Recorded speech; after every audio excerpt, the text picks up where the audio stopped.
Kia ora, g'day and welcome to the history of Aotearoa, New Zealand, episode 4, Whakapapa and Oral Tradition. Hello again. Hopefully you have listened to the episode before this one, which is a dramatic retelling of Kupe and Te Whiki, where Kupe discovers Aotearoa. I say that as the reason I'm doing this topic now is due to something that happened behind the scenes in relation to that episode. So when I released that episode, I decided to pay for an ad on Facebook, because naturally I want the show to grow and get more listeners. I thought that episode was a good place to do it, as it was more exciting and interesting for a wider audience than the history facts we normally talk about that might initially put people off. Although I'm sure we all enjoy some juicy history facts, that's why you're here, I hope. Anyway, I was really proud of how that episode came out, and when I pushed it further into the void of the internet, what came back wasn't entirely expected. To put it simply, I got a reasonable amount of shit for it. I knew this was coming at some point. I know of other history podcasters who have been fairly vocal about their issues with people giving negative feedback due to not telling history the way they want. This was a bit different though. A number of people disagreed with the fact that I called it a myth, implying that it wasn't real. I'd always heard of the story of Kupe and Te Whiki as being called a myth. The website I got it off, which is run by the Ministry of Education, put the story in their myths and legends section. As it turns out, there are a number of people that don't believe it is a myth. They believe it really happened, or at least that Kupe was a real figure. Now I do apologise if I offended anyone by calling it a myth. That wasn't my intention. I just wanted to make something fun to try and bring the story to life. Kupe could have potentially been a real person, and there is such a thing as a colossal squid, so it's not impossible that he fought a large cephalopod. In saying that, this is a history podcast, and we need to be assessing evidence to determine what is historical fact. By that, I mean I personally think that the chances of Kupe fighting a giant squid is very slim to none. Giant and colossal squid are deep-sea creatures, and it is pretty rare that they come to the surface. Even rarer that they might try and attack a vessel. I don't wish to begrudge anyone who does believe that these stories are fact, but for the purposes of this podcast, we need to be using evidence and analysis as much as possible. So that's what this episode is about. We're going to talk about the oral tradition of Maori and Whakapapa, ancestry or genealogy, and how they were used in Maori society and why they might actually be more accurate than you think. Pre-European colonisation Maori had no written records, same as their Polynesian ancestors. They had no paper, no letters, and that meant everything was passed down through voice. Oral traditions throughout history are often considered useless and unreliable by cultures that do have a written record. Celtic Druids are probably one of the most famous examples, with the Romans thinking that their oral traditions held no weight and would fluctuate from generation to generation, or even person to person. Maori were no different. Many times, stories were looked on as unreliable by Europeans, all the way to even the 20th century, because they were memorised and passed down orally. However, we find that the reality, like a lot of things in life, is far more complex. You see, these may have been stories with impossible acts and larger-than-life characters, but that didn't make them not history. Stories, rhymes, repetition, poetry, and other similar methods were employed to help them be more easily memorised, but that shouldn't and doesn't diminish their usefulness or reliability. We also find that although different iwi might have slightly different variations of the same story or relay Whakapapa slightly differently, the broad strokes were always the same, and European scholars found that when they took a story from one tribe and told it to another, the second tribe agreed on most of the larger points, even if they disagreed on the details. So why would they bother with all this? Maori, of course, revere ancestors, and people naturally want to be associated with the most prestigious people or groups, since mana was so intrinsic to their society. But it was more than that. Whakapapa kept track of chiefly descent, connection to the Great Fleet, important marriages, fortunes in war, and other such things which naturally dictated your relationship with your neighbours, but also told you who had a claim to what. Whakapapa was very often referred to on the marae, the central meeting house used for social gatherings, or in our case, legal disputes, because it would determine who had a claim to land, resources, or chieftainship. Repetition on the marae also ensured Whakapapa and stories didn't change too much, making them even more reliable. It's essentially like Europe during the medieval period. People wanted to show they were related to a king or a lord so they could claim they rightfully owned a piece of land, or like many later rulers, trying to show they were descended from major figures like Charlemagne or Odin to increase their status. Just like medieval documents, however, Māori oral tradition wasn't perfect. For example, Māori whakapapa in stories were often interested in people of note, like heroes, chiefs, and other nobles, rather than disgraced individuals, defeated groups, or just the general common folk. Again, because people wanted to be associated with the best ancestors or lineages to try and increase their mana, which results in not a lot of information being passed down to us about those outside that scope. Also similar to European monarchies was people trying to do some leaps of logic or manipulate whakapapa. This was to try and make it look like they were related to certain high status individuals, particularly chiefs, in an effort to lay claim to a chieftainship or strip of land from a rival. It's an interesting thing that these traditions fall into exactly the same caveats as written records found elsewhere in the world, despite the idea that just because they weren't written down, they would be like playing a big game of telephone. Sure, things got slightly altered and distorted, that's unavoidable like with any history, but since whakapapa was used to handle disputes, it was vitally important that it be accurate, or at least broadly agreed upon by groups in an area, as that was essentially their evidence in legal proceedings. In this way, whakapapa was also sacred. Whakapapa tupuna, arranging ancestors, was mostly restricted to those who were educated in genealogy. This made it difficult for European scholars to try and build ancestral trees, as these people were reluctant to share their knowledge unless disputes arose, and even then, they were usually only interested in their own lineages. Europeans in general had a hard time grasping the stories and tales in particular, as they were focused on the narrative. It was, and still is since I fell into this trap, hard for people unfamiliar with what these stories mean to see past Kupe fighting a giant octopus. For Māori, it was more about the names of people, places, geography, the genealogy. That is what was important for both spiritual and practical reasons. Because of this, you could more or less have people in different areas tell you the same stories with the same names. To put this into a real world example, let's take a slight step backwards from Māori landing in New Zealand to talk about the Great Fleet. I will do a dramatic retelling of the fleet next time, but to get you up to speed, the Great Fleet is about 7 different waka that left Hawaii, the Māori ancestral homeland, to migrate to Aotearoa. Most Māori today trace their whakapapa back to one of these great waka, although there are other slightly more minor waka that others trace their lineage to, but to keep it simple, here are the big 7. Tainui, Te Rawa, Mataatua, Kurahaupo, Tokomaru, Takatimu, and Aotea. Hopefully I pronounced those mostly correct, and I do apologise if I messed it up a bit. I did try my best, but please let me know and I can correct it in the future. Some of these waka are said to have left and arrived in Aotearoa at a similar time, with others following close behind, although which ones arrived first differs depending on who you ask. Tainui is sometimes described as being the first to arrive in some stories, while in others, Te Rawa is first, with Tainui being built immediately after the first part of the fleet set sail.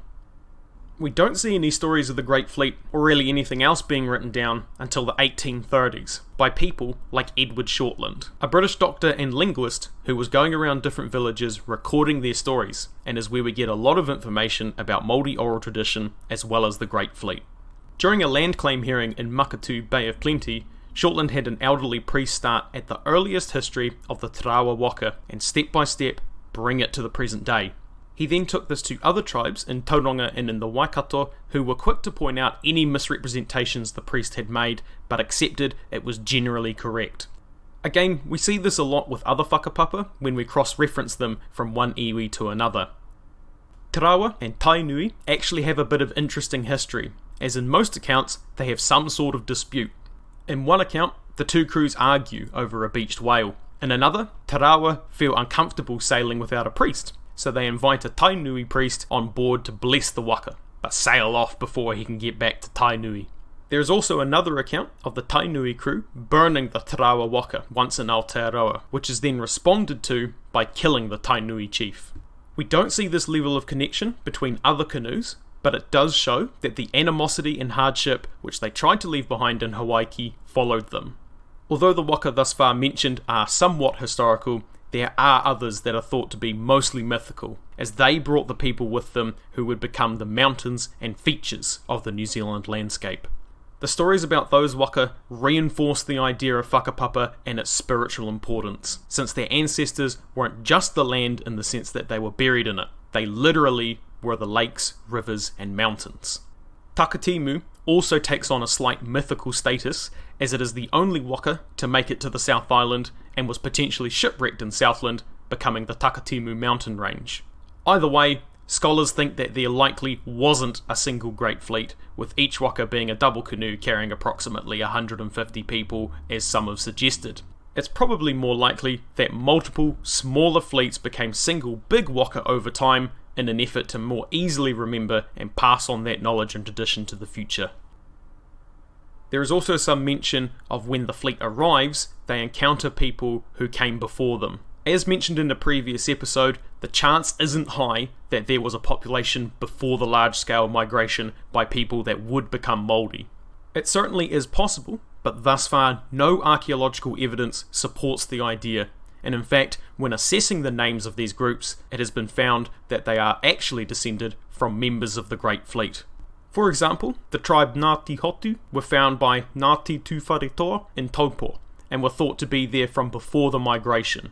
It turns out, though, they were actually descended from the brother of the captain of the Tainui. Fun fact, Ngāti Tuwharetoa traced their whakapapa back to that priest that got shafted on the Tarawa, so I guess he made it out of that ordeal in good shape. Anyway, it's important to note that communication in those days was much more limited than today, obviously. It was very possible that they didn't know if any group they encountered was from the fleet or before. Another theory that has been perpetuated, and many of you may have heard it, is that these inhabitants that were already in Aotearoa were the Moriori. I don't want to spend too much time on this, as a lot of it is pretty racist, such as using craniometry, the measuring of the skull, which, as you can imagine, was used to justify all sorts of things, including segregation in other countries. We will focus on the Moriori and where they came from and where they went in their own episode. Now, I feel like at this point I've left a number of people behind thinking, Hawaii? Maybe he meant Hawaii and that Kiwi accent is spitting out consonants to replace the vowels it swallows. No, I didn't misspeak, hypothetical listener, but once again thank you for bringing to my attention the fact that the microphone exaggerates my accent. I meant Hawaii, which obviously isn't labelled on any map.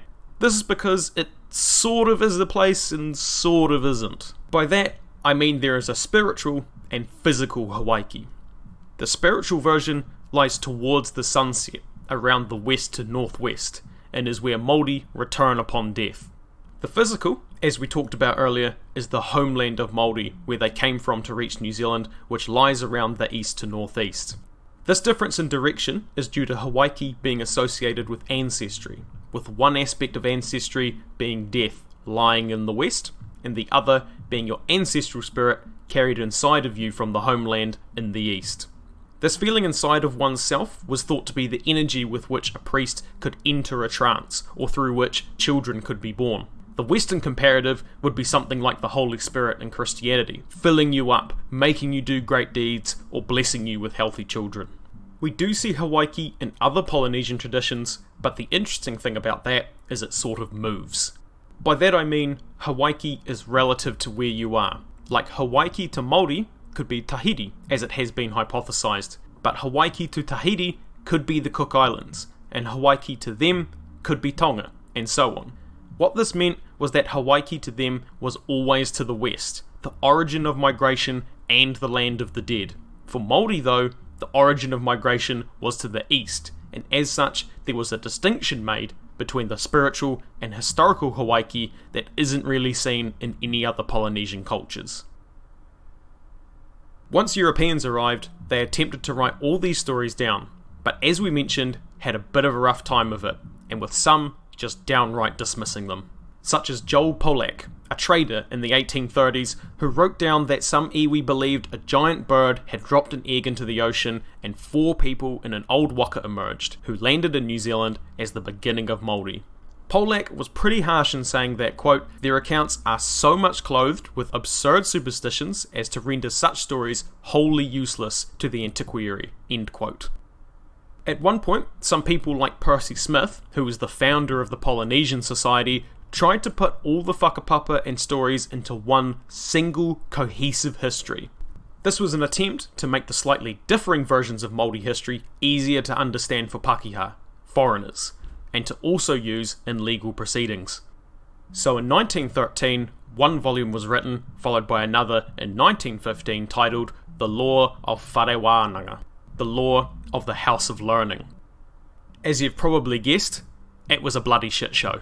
The first volume was on mythological themes, with the second on tribal tradition, and the book was touted as a master narrative of Māori history, and it came close to becoming, quote, the final victory of paper and print over memory and voice, end quote.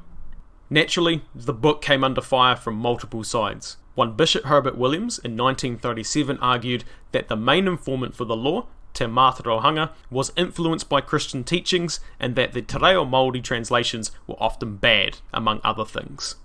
He also observed that at least part of Te Mātauranga's scribe's manuscript was chosen from alternate accounts by popular vote, which I can't even begin to get into why that is just a terrible thing to do.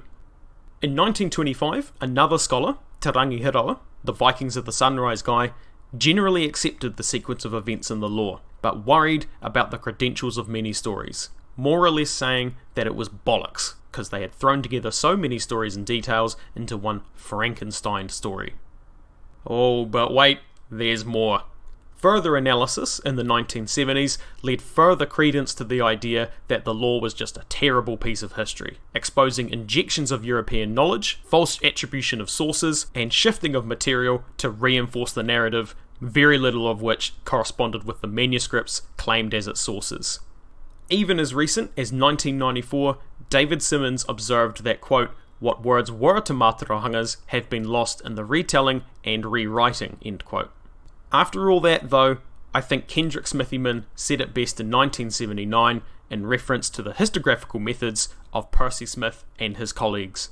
Quote, one thing is sure about all this, it is not history, end quote. If you want to send me feedback, ask a question, suggest a topic, or just have a chinwag, you can reach me through email at historyaotearoa@gmail.com, or Twitter at historyaotearoa, or Facebook at History Aotearoa New Zealand Podcast. Aotearoa spelt Aotearoa. We're also now on Apple Podcasts, Spotify and Stitcher, so if you could give us a rating, that'd be sweet as. Haere tu atu, hoki tu mai, see you next time.